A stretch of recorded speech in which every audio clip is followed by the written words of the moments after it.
درود بر شما بینندگان محترم. در خدمت مسعود شجاعی هستیم، بازیکن تیم ملی فوتبال ایران که خدمت آقای شجاعی سلام عرض می‌کنم. منم سلام عرض می‌کنم خدمت شما و بینندگان محترم برنامه. حالا خارج از بحث روزنامه‌نگاری و رسانه‌ای، به عنوان یک علاقه‌مند به فوتبال، هوادار تیم ملی، مسعود شجاعی یکی از بازیکن‌های مورد علاقمه. به عنوان یک بازیکن با تجربه، نه صرفاً به خاطر اینکه بازوبند کاپیتانی تیم ملی فوتبال ایران رو بسته، نه به خاطر اینکه در 2 جام جهانی حضور داشته، سوابقش فوتبال اروپا، به این خاطر که مسعود شجاعی جزو اون دسته از ورزشکاراییه که میدونه چه موقعیت اجتماعی مهمی داره و صرفاً یک ابزار داخل مستطیل سبز نیست که بخواد به توپ ضربه بزنه و بیرون از اون 90 دقیقه هم میتونه تاثیرگذار باشه. دغدغه جامعه، مشکلات جامعه، مشکلات منم هست و من نمیتونم از این چشم پوشی کنم که ببینم مشکلاتی اتفاق میفته و من اینو مطرح نکنم. من مطمئنم اگه چیزی رو ببینم، مسلمه که همه‌شون هم نمیشه مطرح کرد چون یه سری چارچوبی هست، یه سری قوانینی هست، ولی تا اونجایی که بتونم همه اون مشکلاتی که فکر میکنم که میتونه کمک کنه اگر من بیانش کنم حتما بیان میکنم. ما خبرنگارای ورزشی از فوتبالیستا، ورزشکارا انتقاد میکنیم. میخوام اول با انتقاد از خودمون شروع کنم. مثلا تو بحث بازیکن‌های ایرانی خارج از کشور 2 تا اخلاق بد رسانه‌ای داریم ما به نظر من.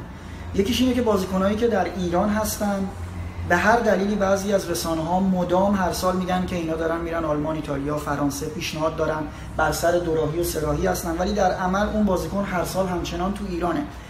برعکسش فکر کنم خیلی بدتره. برعکسش اینه که بازیکن تو اروپا داره بازی میکنه، خارج از ایران داره بازی میکنه، هر سال مدام میگن که این داره اخراج میشه، باشگاه دیگه نمیخوادش، میخوان قراردادش رو لغو کنن، امسال دیگه برمیگرده ایران، ولی اون بازیکن باز همچنان خارج از ایرانه. این در خصوص مسعود شجاعی هم صدق میکنه. بیشتر به فکر منافع شخصیشون تا منافع ملی، یعنی براشون مهم نیست که من مسعود شجاعی که شاید 4 روز دیگه، 1 ماه دیگه، 2 ماه دیگه میخوام برم اردو تیم ملی، باید با شرایط خوب باشم از نظر روحی روانی، فرقی نمیکنه براشون. اینکه فقط مسعود شجاعی زمین بخوره یا اینکه از نظر روحی شاید فکر میکنن منو تضعیف کنن یا اینکه خوششون نمیاد از من این خبر منفی بزنن، براشون کافیه تا اینکه فکر کنن که خب من باید به عنوان بازیکن ملی تو بهترین شرایط باشم از همه نظر و چقدر خوبه که شاید حمایت کنن تا اینکه منو تضعیف کنن.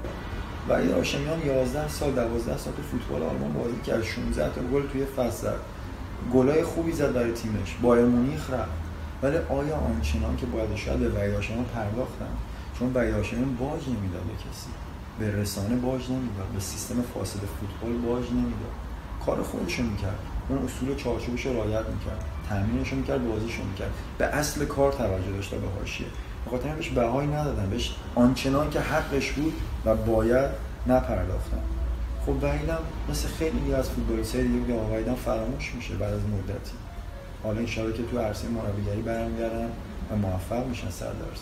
ولی تو عرصه بازیگری به عنوان بازیکن فوتبال فراموش میشه.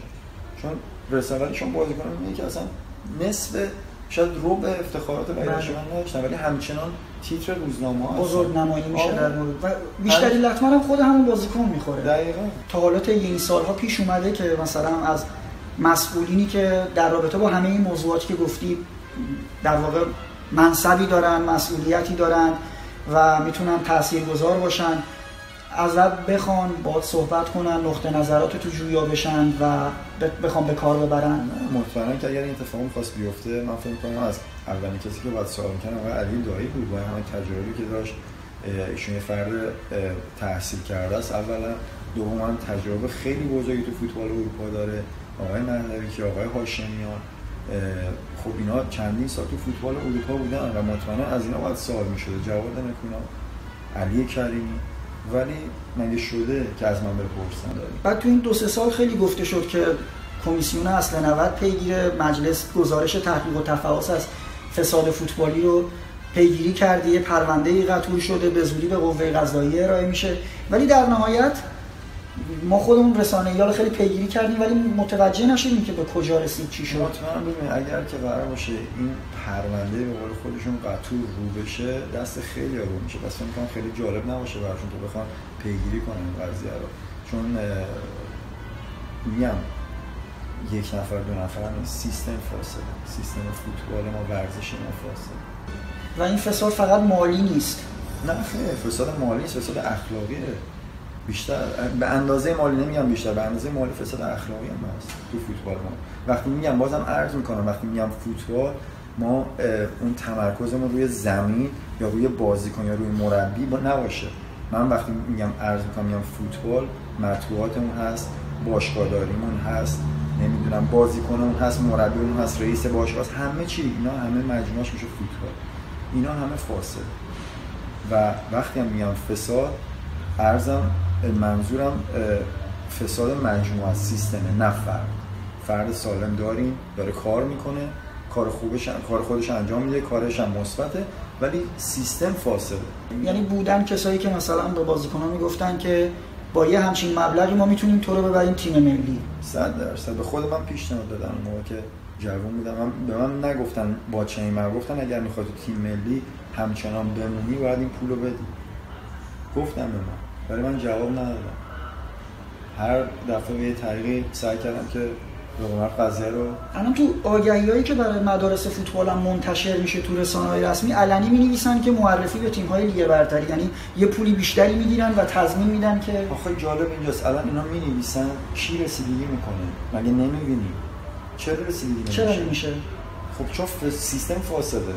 چون اگه بخواد بشه یه نفر دو نفر که نیستن، فقط اون فردو که نمیگیرن. وقتی اون فردو بگیرن پشتش دارن که 10 نفر دیگه کمکش می‌کردن از آدم‌های اصلی سیستم. ما توی لیگمون هم داریم، توی لیگمون هم شاهدش بودیم سالهای قبل، حالا کم و بیش، اونم به خاطر جذب بیننده یه اشاره بهش شده، به خاطر جذب خواننده اشاره بهش شده که آقا توی فلان باشگاه فلان بازیکن آوردن، اینم هیچ رزومه‌ای نداشته، هیچ جایی نبوده، ولی خیلی اتفاق میفته تو لیگ‌های پایین‌تر. این همه فساد. اغلب همون افرادی که خودشون متهم هستن به نوعی تو شکل‌گیری این فضا نقش داشتن یا بهش دامن زدن، عمدتاً به جای اینکه صدای چهرهایی مثل شما شنیده بشه که نقد میکنید این فضا، بیشتر باز اونا هستن که صاحب صدا هستن، صاحب تصویر هستن و این فرصت رو پیدا میکنن خودشون رفتاراشون، برنامه‌های غلطشون رو توجیه کنن و یعنی ادامه همین روند کنونی. 100% ما اگر که من نوعیگی بخوام بیشتر از این ادامه بدم و شاید بخوام بیشتر از این بهش بپردازم، سعیام میکنم، ولی میدونم که این اتفاق میفته. من مسئول شده حذف میشم، چون که سیستم فاسده، نفر حذف میشه اگر بخوایم نفر مقابله کنیم. ولی اگر یه همتی باشه، یه مجموعه پشت این قضیه باشه بخوایم مبارزه کنه، مطمئنا میتونیم پیروز باشه. ولی افکار عمومی با شماست، با علی کریمی، با علی دایی، با مهدی مهدوی کیاس، با وحید هاشمیان. شما تاریخ فوتبال ایران هستید. ولی شما محبت داری، ولی افکار عمومی تاثیر زیادی از رسانه میگیره و این رسانه خودش صلاحیت اخلاقی نداره. شما تو بحث در واقع مهیا کردن امکانات برای فوتبال بازی کردن کودکان کار، فرزندان مهاجرین در ایران که حالا مشخصاً از کشور افغانستان هستند فعالیت میکنید و دچار مشکلاتی هم شدید در این زمینه. بله خب حالا متاسفانه ما خیلی سعی کردیم که یه شرایطی فراهم کنیم برای اولا کودکان کار و بعدا بچهای مهاجری که هستن حالا از افغانستان و کشورهای دیگه که بتونن اونها یه شرایط زندگی تقریبا عادی داشته باشن، که اونها بتونن مثل بچهای خودمون اجازه تحصیل داشته باشن، اونها بتونن بازی کنن، اونها بتونن به قول معروف به آیندهشون فکر کنن، حداقل بتونن هدف سازی کنن برای خودشون. ولی خب حالا با توجه به موانعی که سر راه هست، حالا از مسئولین محترم گرفته تا حالا اون دیگه خودتون مطلع هستید که چه مشکلاتی هست، نتونستیم که آنچنان که باید و شاید این کار انجام بدیم. ما سعی کردیم که یه زمین بازی خوب، یه مدرسه خوب که بتونیم یه جای خوب که اینا بتونن حداقل آموزش ببینن. خب ما که اجازه تحصیل به بچه‌های مهاجر نمیدیم، اجازه کارم که ندارن، بهشون که اقامت هم که نمیدیم، حداقل بتونن یه فوتبالی بازی کنن، حداقل بتونن که خودشون رو تخلیه کنن. اینا دیگه میتونیم بهشون بدیم و ازشون نگیریم، با همه مشکلاتی خودشون دارن. قاعدتا خود فوتبالیستا ممکنه مادرشون، خواهرشون، همسرشون اونا دوست دارن فوتبالی ان، بیان نگاه کنن چی کار واقعا باید کرد که این مشکل حل بشه و این مسئله به نحوی پیش بره که بشه رفته رفته حالا از بازی‌های ملی یا برخی بازی‌های باشگاهی یواش یواش این اتفاق دیگه صورت بگیره دیگه. من عذرخواهی میکنم که اینو میگم، ولی من فکر میکنم چون نفعی توش برای بعضی از مسئولین نیست، هیچ کسی هیچ تلاشی نمیکنه.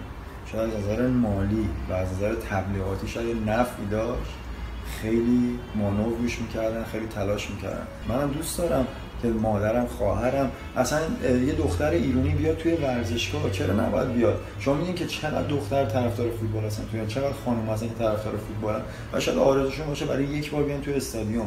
چرا باید دقیق کنیم اینو؟ یا نمیدونم روزایی که ببخشید بازی داریم با تیم‌های کره جنوبی، با تیم‌های ملی دیگه، چطور خانم‌های اونا میتونن از طریق سفارت اقدام کنن بیان توی ورزشگاه و هیچ اتفاقی نیفته؟ یه توهین به زن ایرانی هم هست 100%.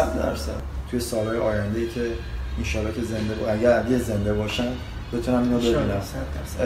و از شما تشکر میکنم که این فرصت رو در اختیار بنده قرار دادید. قربان شما. سپاسگزارم.